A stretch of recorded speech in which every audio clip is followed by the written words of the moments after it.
We are in a crisis of trust. The world's trust in the United States has declined by more than 50% since 2016. 2/3 of Black Americans don't trust the police to treat them equally. A whole section of the population doesn't trust media to report real news. Many of us have become less trusting of institutions to be fair and ethical. In the midst of so much tumult, is there a reliable way based on research, to rebuild trust? Welcome to the TED Business Podcast. I'm your host, Modupe Akinola, Associate Professor of Management at Columbia Business School and Director of the Sanford C. Bernstein and Company Center for Leadership and Ethics. In today's talk from TED 2018 by Frances Frei, you'll learn the 3 key components of trust and potentially spot which ones are your weakest links, the obstacles that prevent others from viewing you as trustworthy. Frances Frei is a Harvard Business School professor. She examines how leaders create the conditions for organizations and individuals to thrive through strategy, operations, and culture. And she put her research into practice by taking a hiatus from Harvard Business School to be the Senior Vice President for Leadership and Strategy at Uber. She's also the author of 2 books, Unleashed and Uncommon Service. I'm willing to bet that Frances's questions and poignant examples will give you greater clarity on the habits you should stop to gain others' trust and those you should start immediately to sustain this trust.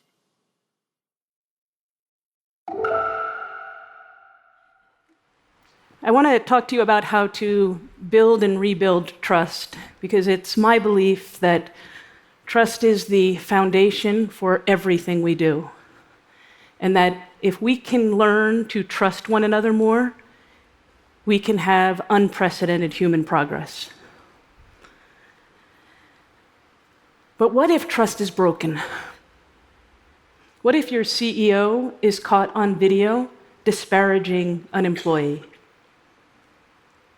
What if your employees experience a culture of bias, exclusion, and worse? What if there's a data breach and it feels an awful lot like a cover-up than seriously addressing it? And most tragically, what if a technological fail leads to the loss of human life? If I was giving this talk 6 months ago, I would have been wearing an Uber t-shirt.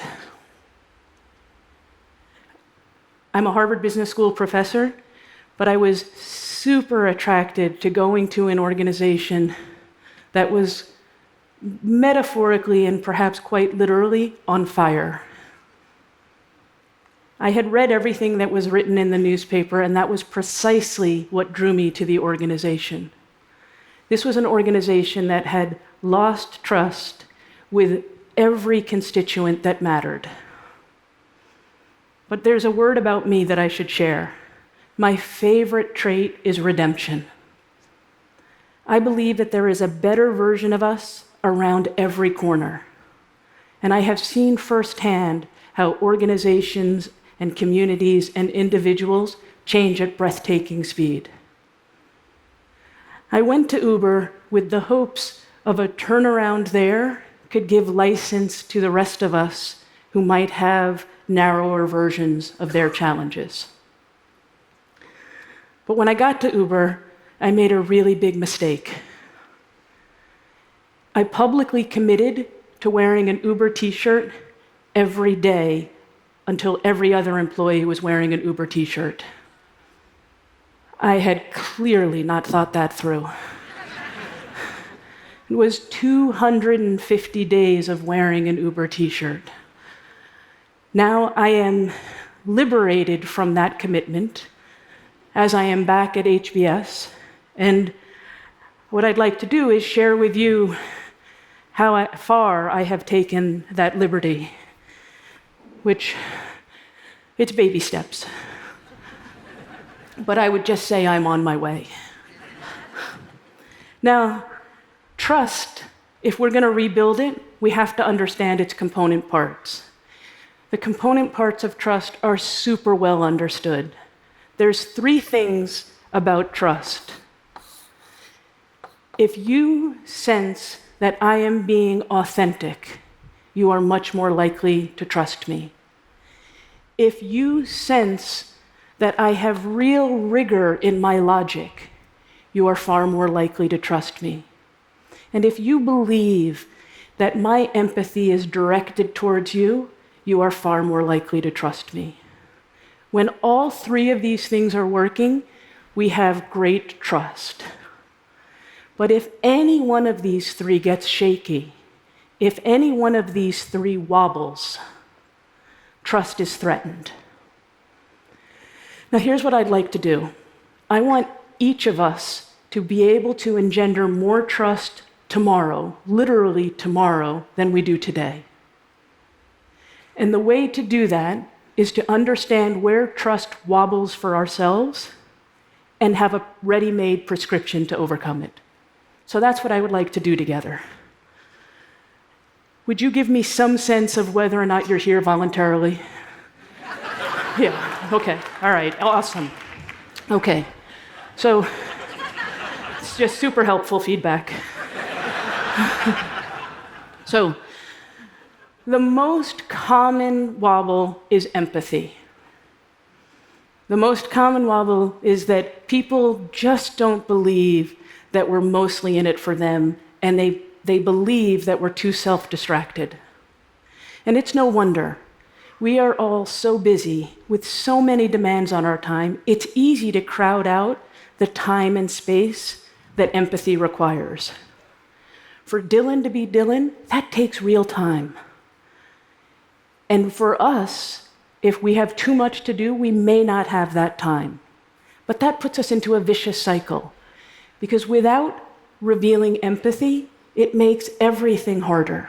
Without the benefit of the doubt of trust, makes everything harder, and then we have less and less time for empathy, and so it goes. So here's the prescription. Identify where, when, and to whom you are likely to offer your distraction. That should trace pretty perfectly to when, where, and to whom you are likely to withhold your empathy. And if in those instances we can come up with a trigger that gets us to look up, look at the people right in front of us, listen to them, deeply immerse ourselves in their perspectives, then we have a chance of having a sturdy leg of empathy. And if you do nothing else, please put away your cell phone. It is the largest distraction magnet yet to be made. And it is super difficult to create empathy and trust in its presence. That takes care of the empathy wobblers. Logic wobbles can come in 2 forms. It's either the quality of your logic, or it's your ability to communicate the logic. Now, if the quality of your logic is at risk, I can't really help you with that. It's like not in this much time. But fortunately, it's often the case that our logic is sound, but it's our ability to communicate the logic that is in jeopardy. Super fortunately, there's a very easy fix to this. If we consider that there are 2 ways to communicate in the world, and Harvard Business School professors are known by 2 by 2s, nonsense. It's the triangle that rocks. If we consider that there are 2 ways to communicate in the world, and the first one is when you take us on a journey, a magnificent journey that has twists and turns and mystery and drama until you ultimately get to the point. And some of the best communicators in the world communicate just like this. But if you have a logic wobble, this can be super dangerous. So instead, I implore you, start with your point in a crisp half sentence, and then give your supporting evidence. This means that people will be able to get access to our awesome ideas, and just as importantly, if you get cut off before you're done, ladies,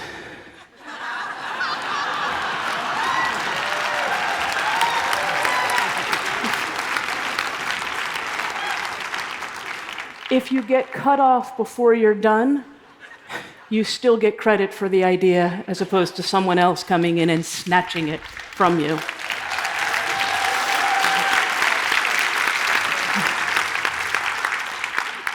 You just gave me goosebumps. The third wobble is authenticity, and I find it to be the most vexing. We as a human species can sniff out in a moment, literally in a moment, whether or not someone is being their authentic, true self. So in many ways, the prescription is clear. You don't want to have an authenticity wobble? Be you. Great. And that is super easy to do when you're around people who are like you. But if you represent any sort of difference, the prescription to be you can be super challenging. I have been tempted at every step of my career, tempted personally and tempted by coaching of others, to mute who I am in the world. I'm a woman of super strong opinion, with really deep convictions, direct speech. I have a magnificent wife, and together we have such crazy ambition. I prefer men's clothes and comfortable shoes. Thank you, Allbirds. In some contexts, this makes me different. I hope that each person here has the beautiful luxury of representing difference in some context in your life. But with that privilege comes a very sincere temptation to hold back who we are. And if we hold back who we are, we're less likely to be trusted. And if we're less likely to be trusted, we're less likely to be given stretch assignments. And without those stretch assignments, we're less likely to get promoted. And so on until we are super depressed by the demographic tendencies of our senior leadership. And it all comes back to our being our authentic selves. So here's my advice. Wear whatever makes you feel fabulous. Pay less attention to what you think people want to hear from you, and far more attention to what your authentic, awesome self needs to say. And to the leaders in the room, it is your obligation to set the conditions that not only makes it safe for us to be authentic, but makes it welcome, makes it celebrated, cherishes it for exactly what it is, which it is the key for us achieving greater excellence than we have ever known is possible. So let's go back to Uber. What happened at Uber? When I got there, Uber was wobbling all over the place. Empathy, logic, authenticity were all wobbling like crazy. But we were able to find super effective, super quick fixes for two of the wobbles. I'll give you an illustration of empathy. In the meetings at Uber, it was not uncommon for people to be texting one another about the meeting.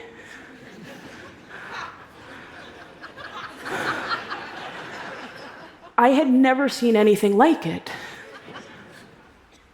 It may have done many things, but it did not create a safe, empathetic environment. The solution, though, super clear. Technology off and away.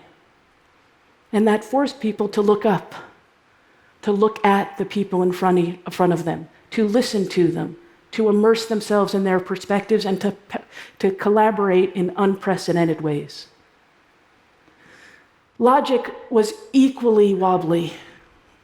And this was because of the hypergrowth of the organization, meant that managers were getting promoted again and again and again. Soon, they were put in positions that they had no business being in. Their positions outstripped their capability, and it was not their fault. The solution? A massive influx of executive education that focused specifically on logic, on strategy, and leadership. Gave people the rigor of the quality of their logic, and it turned a whole lot of triangles right side up, so people were able to communicate effectively with one another. The last one, authenticity, I'll say it's still mighty wobbly. But honestly, that doesn't make Uber very different from all of the other companies I've seen in Silicon Valley and beyond. It is still much easier to coach people to fit in. It is still much easier to reward people when they say something that you were going to say, as opposed to rewarding people when they say something entirely different than what you were going to say. But when we figure out this, when we figure out how to celebrate difference and how to let people bring the best version of themselves forward, well, holy cow, is that the world I want my sons to grow up in.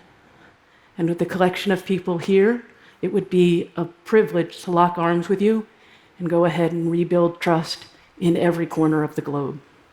Thank you very much.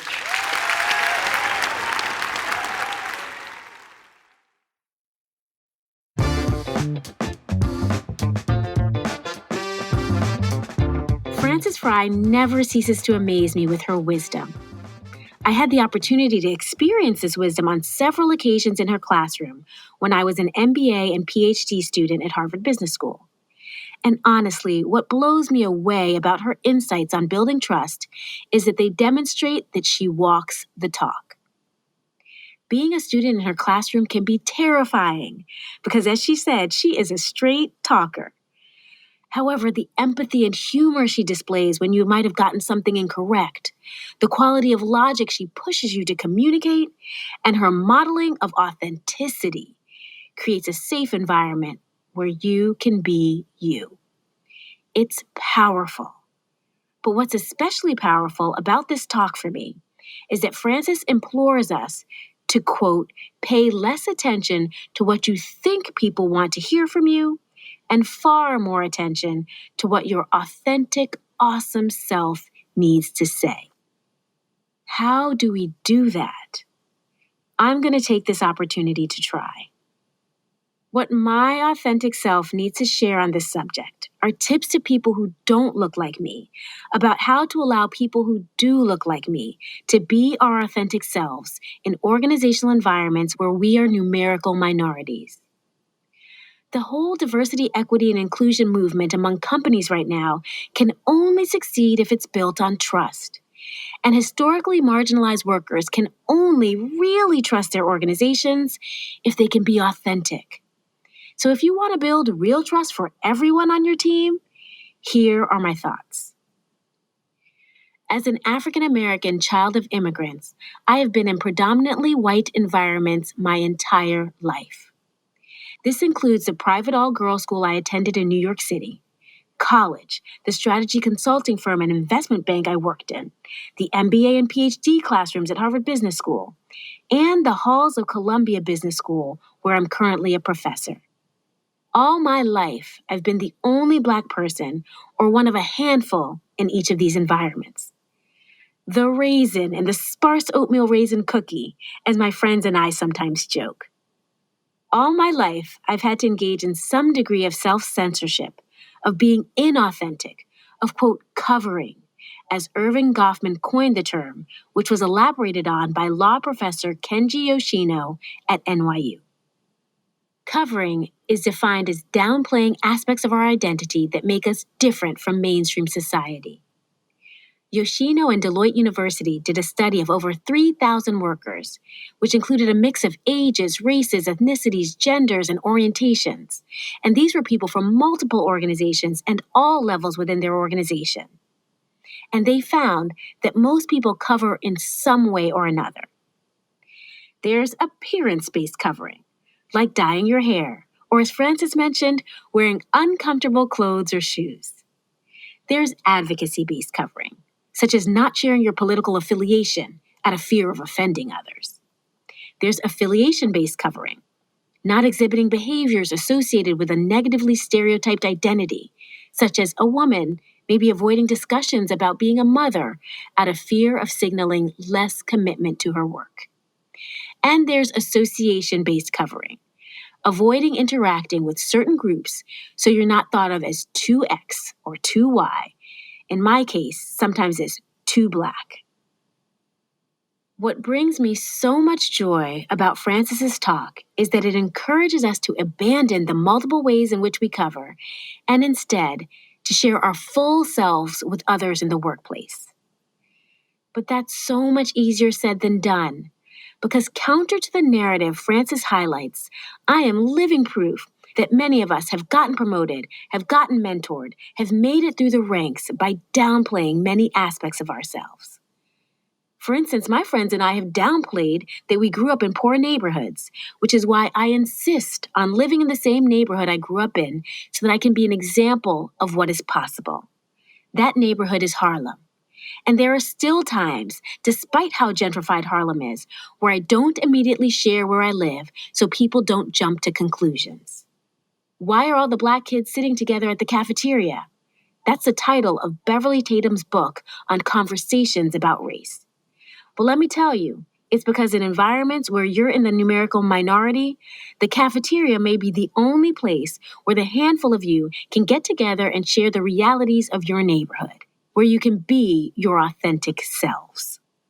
So in the spirit of paying attention to what my authentic, awesome self needs to say, I'm going to take this moment to share some tips on exactly how to create safe space for people like me to share our unique perspectives outside of the cafeteria.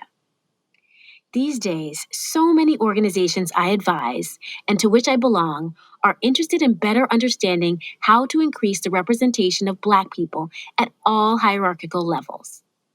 Notice I said Black people, not people of color. This choice of words was intentional, which brings me to tip number 1.